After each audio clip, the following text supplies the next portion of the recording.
When a lot of us were kids, quicksand sounded like one of the great dangers of the world.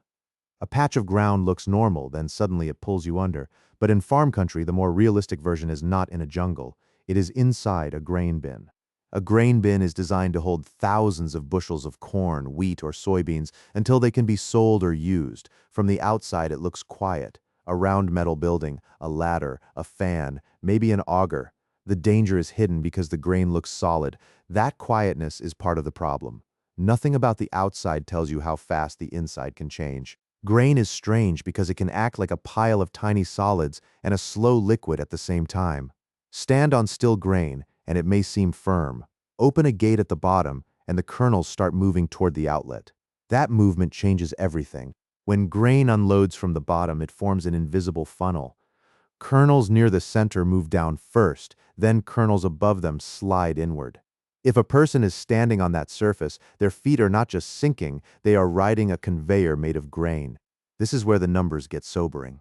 Safety researchers warn that in only a few seconds a person can be trapped, and in about 20 seconds flowing grain can completely bury an adult. It is not a slow movie scene, it is a countdown. The instinct is to imagine swimming out, but kernels do not move away like water. They press, lock, and rub against the body. The deeper someone sinks, the more friction and pressure hold them in place. A person can be surrounded by food and still be caught as tightly as if the walls had closed in. Even breathing can become hard. Flowing grain is not the only trap. Wet or moldy grain can crust over at the top, creating what is called a bridge. It may look like a floor, but underneath can be an empty space where grain has already drained away. Step onto that crust, and it can collapse without warning. The person does not gently sink from the top. They fall into the hidden cavity, and the broken grain can pour in around them. The floor was never really a floor. Another hazard is a vertical wall of grain stuck to the side of the bin. Spoiled grain can cling together in a mass, then break loose all at once. It behaves less like a pile and more like an avalanche inside a metal room. Most of these stories begin with a practical problem.